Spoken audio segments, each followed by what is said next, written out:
안녕하세요. 오늘은 시트르산 회로 또는 크랩스 회로, 티세이 회로라고 불려지는 회로에 대해서 말씀드리겠습니다. 이 경로는 생화학에서 가장 핵심적인 대사 경로 중 하나입니다. 그 이유는 단순히 에너지를 만드는 경로이기 때문만이 아니라 탄수화물, 지방, 단백질 대사가 결국 이 회로로 연결되기 때문입니다. 다시 말해, 시트르산 회로는 세 가지 주요 영양소 대사가 만나는 최종 공통 경로라고 할 수 있습니다.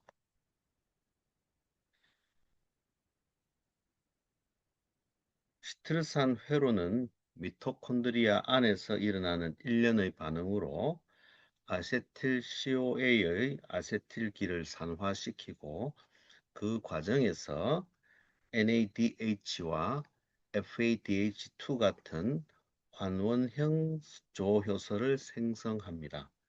그리고 이 환원형 조효소들은 전자전달계로 가서 다시 산화되면 ATP 생성에 기여하게 됩니다.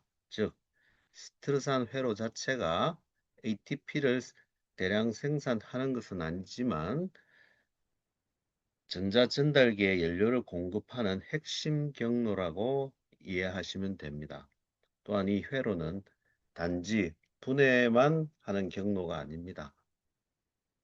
포도당 신생합성, 그다음 지방합성, 그리고 아미노산 상호 전환에도 깊이 관여합니다. 그래서 시트르산 회로는 카타볼리즘, 아나볼리즘을 모두 담당하는 암피볼릭 패스웨이입니다. 시트르산 회로의 효소들은 대부분 미토콘드리아 기질에 위치합니다. 일부는 자유롭게 존재하고 일부는 미토콘드리아 내막이나 크리스타에 결합되어 있습니다. 이 점은 매우 중요합니다. 왜냐하면 스트산 회로에서 만들어진 NADH와 FADH2가 바로 인접한 전자전달계로 전달되어 ATP 생성으로 연결되기 때문입니다. 또 하나 강조할 점은 이 과정 전체가 사실상 산소 의존적이라는 것입니다. 산소가 최종 전자 수용체 역할을 해 주어야 NADH와 FADH2가 다시 산화될 수 있고, 그래야 시트르산 회로도 계속 돌 수 있습니다. 따라서 시트르산 회로는 직접 산소를 쓰지 않더라도 기능적으로는 호기성 대사의 중심에 있습니다. 시트르산을 회로를 자세히 살펴보도록 하겠습니다. 시트르산 회로는 아세틸CoA와 옥살로아세테이트가 결합하면서 시작합니다. 사탄소 화합물인 옥살로아세테이트와 이탄소 단위인 아세틸CoA가 만나서 육탄소 화합물인 사이트레이트를 형성합니다. 이 반응은 사이트레이트 신세이즈에 의해 촉매됩니다. 여기서 중요한 점은 옥살로아세테이트가 한 번 쓰이고 없어지는 것이 아니라 회로 끝에서 다시 재생산된다는 것입니다. 그래서 옥살로아세테이트는 일종의 촉매적 역할을 한다고 볼 수 있습니다. 적은 양만 있어도 많은 양의 아세틸CoA 산화가 가능합니다. 이제 회로를 순서대로 간단히 따라가 보겠습니다. 먼저 아세틸CoA의 CoA와 옥살로아세테이트가 결합하여서 사이트레이트가 만들어집니다. 이 반응은 에너지가 유리되는 방향으로 진행되며 티오에스터 결합의 가수 분해가 이를 돕습니다. 사이트레이트에서 다음으로 사이트레이트는 아코니테이즈에 의해서 아이소사이트레이트로 이성질화됩니다. 중간에 시스 아, 아코니테이트가 형성이 됩니다. 이 단계는 단순한 구조 변화처럼 보이지만 이후 산화적 탈탄산 반응이 가능하도록 분자별을 바꾸는 중요한 과정입니다. 이 효소는 독성 물질인 플로로사이트레이트에 의해 억제될 수 있는데 이는 플로로아세테이트 중독의 기전이 됩니다.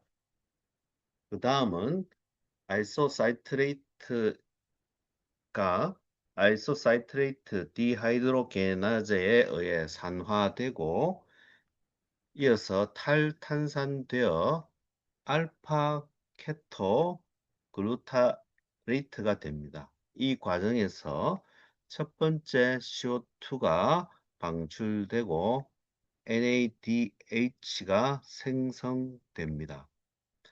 이때 마그네슘과 망간이 필요합니다. 다음 단계에서는 알파 케토 글루타레이트 디하이드로게나제 컴플렉스가 작용하여서 알파 케토 글루타레이트가 숙신일 CoA로 전환됩니다. 이 반응에서도 두 번째 CO2가 방출되며 또 하나의 NADH가 생성됩니다. 이 효소 복합제는 피루베이트 디하이드로게나제 컴플렉스와 매우 유사하며 치아민 디포스페이트, 리포에이트, NAD, FAD, 그리고 코엔자임 A를 필요로 합니다. 또한 아세나이트에 의해서 억제될 수 있습니다. 이제 숙신일 CoA는 숙시네이트 티오키네이즈 또는 숙신일 CoA 신세테이즈에 의해서 숙시네이트로 전환됩니다. 이 단계는 시트르산 회로에서 유일한 기질 수준 인산화 반응입니다. 여기서 GTP 또는 ATP가 직접 생성됩니다. 특히 간과 신장처럼 포도당 신생 합성을 하는 조직에서는 GTP 생성이 중요하며 이는 옥살로아세테이트를 포스포에놀 피루베이트로 바꾸는 과정과 연결됩니다. 다음으로 숙시네이트는 숙시네이트 디하이드로게나제에 의해서 푸마레이트로 산화됩니다. 이때 FADH2가 생성됩니다. 이 효소는 시트르산 회로 효소 중 예외적으로 미토콘드리아 내막에 결합되어 있으며 전자전달계와 직접 연결되어 유비퀴논을 환원시킵니다. 이후 푸마레이트는 푸마레이즈에 의해 물이 첨가되어 말레이트가 됩니다. 마지막으로 말레이트는 FA 말레이트 디하이드로게나제에 의해서 옥살로아세테이트로 산화됩니다. 이 과정에서 또 하나의 NADH가 생성됩니다. 이 반응 자체의 평형은 말레이트 쪽에 유리하지만 만들어진 옥살로아세테이트가 계속 사이트레이트 합성이나 트랜스아미네이션 그리고 글루코네오제네시스에 사용되기 때문에 실제로는 회로가 앞으로 계속 진행됩니다. 어, 시트르산 회로가 아세틸CoA 한 분자를 한 바퀴 돌 때 생성되는 것은 세 개의 NADH 그리고 하나의 FADH2 그리고 하나의 GTP 또는 ATP 그리고 두 개의 CO2가 생성이 됩니다. 이 환원형 조효소들은 전자전달계에서 ATP 생성으로 이어지면서 대략적으로 NADH 한 분자당 약 2.5 ATP, FADH2 한 분자당 약 1.5 ATP가 만들어지므로 대략 총합은 10 ATP, 아세틸 COA당 10 ATP가 생성되는 것으로 계산할 수 있습니다. 즉, 시트르산 회로는 직접 ATP를 많이 만들기보다는 고에너지 전자를 모아 전자전달계로 넘겨주는 역할을 하는 셈입니다.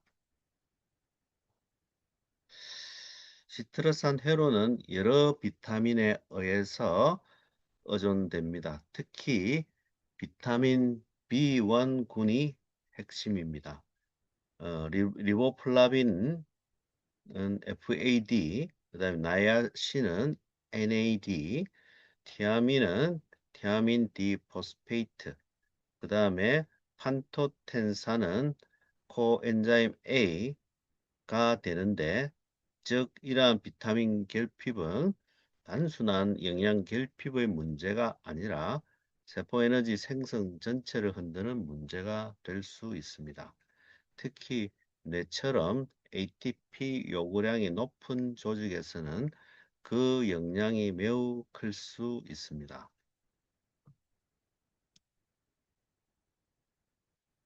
시트르산 회로가 중요한 이유는 에너지 생성만이 아닙니다. 이 회로는 여러 대사 경로가 드나드는 대사 허브입니다. 예를 들어서 여러 아미노산은 분해되어서 피루베이트, 알파 케토글루타레이트, 숙친일 COA, 푸마레이트, 옥살로아세테이트 같은 시트르산 회로 중간체로 들어옵니다. 반대로 이 회로의 중간체들은 다시 아미노산 합성의 탄소 골격이 될 수 있습니다. 또한 모든 중간체는 궁극적으로 옥살로아세테이트로 연결될 수 있기 때문에 간과 신장에서는 포도당 신생 합성의 기질이 됩니다. 특히 옥살로아세테이트는 포스포에놀 피루베이트 카르복시키나제에 의해서 포스포에놀 피루베이트로 전환되어서 포도당 합성으로 이어집니다. 시트르산 회로 중간체는 계속 다른 경로로 빠져나가기도 합니다.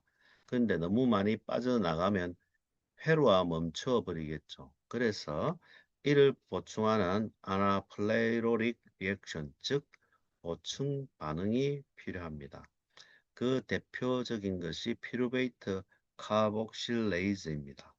이 효소는 피루베이트를 카르복실레이션 하여 옥살레이트를 만듭니다. 특히 아세틸CoA가 축적되면 아세틸CoA는 피루베이트 카르복실라제를 활성화하고 피루베이트 디하이드로게나제를 억제합니다. 그 결과 옥살로아세테이트의 공급이 늘어나서 시트르산 회로가 계속 돌아갈 수 있게 됩니다. 즉, 세포는 단순히 연료를 태우는 것이 아니라 회로의 균형을 유지하면서 연료 흐름을 조절하고 있는 것입니다. 흥미로운 점은 시트르산 회로가 지방산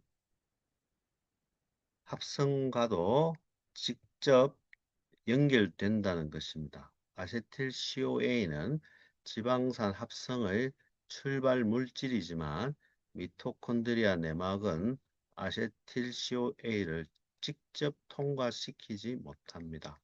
그래서 미토콘드리아 안에서 아세틸CoA는 옥살로아세테이트와 결합해서 사이트레이트가 되고 사이트레이트 형태로 세포질로 나간 뒤 ATP 사이트레이트 라이에이즈에 의해 다시 아세틸CoA로 전환됩니다.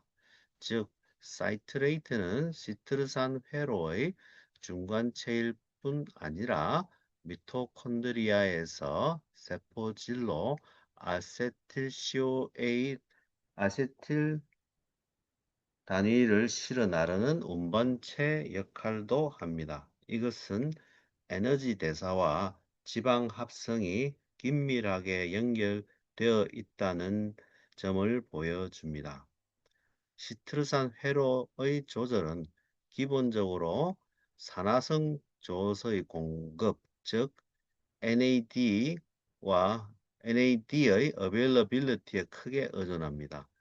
NADH가 많이 쌓이고 NAD가 부족하면 회로는 느려집니다. 반대로 ATP 사용이 증가하고 ADP가 늘어나면 전자전달계가 활성화되고 NADH가 다시 산화되어 시트르산 회로로 원활히 돌아갑니다. 또 몇몇 핵심 호소가 직접 조절됩니다. 사이트레이트 신세타제는 ATP와 롱체인 패티 아세틸CoA에 의해 억제됩니다. 아이소사이트레이트 디하이드로게나제는 ATP에 의해서 활성화되고 ATP와 NADH에 의해서 억제됩니다. 알파케토글루타레이트 디하이드로게나제도 유사한 방식으로 조절됩니다. CA2는 칼슘은 에너지 요구량이 증가하는 근육 수축이나 분비 상황에서 디하이드로게나제를 활성화합니다. 결국 세포는 에너지가 부족할 때 회로를 돌리고 에너지가 충분할 때는 속도를 늦추는 방식으로 대사를 조절합니다. 시트르산 회로는 임상적으로 중요합니다. 예를 들어서 간은 포도당 신생합성, 지방합성, 아미노산 대사 등 시트라산 회로와 연결된 다양한 기능을 수행하는 중심기관이므로 급성 간염이나 간경변처럼 간세포가 심하게 손상되면 대사 전반에 심각한 영향이 생길 수 있습니다. 또한 시트르산 회로 효소의 유전적 결함은 드물지만 발생하면 ATP 생성이 크게 손상되어 특히 중추신경계에 심각한 손상을 일으킬 수 있습니다. 뇌는 에너지 의존도가 매우 높기 때문입니다.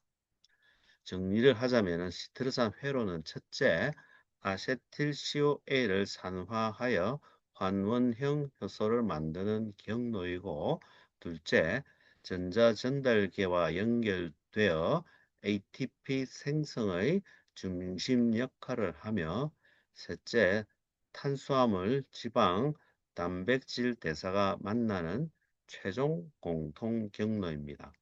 또한 포도당 신생합성, 지방산 합성, 아미노산 대사와도 긴밀히 연결되어 있어 단순한 에너지 생산 경로가 아니라 세포 전체 대사를 조율하는 중심축이라고 할 수 있습니다.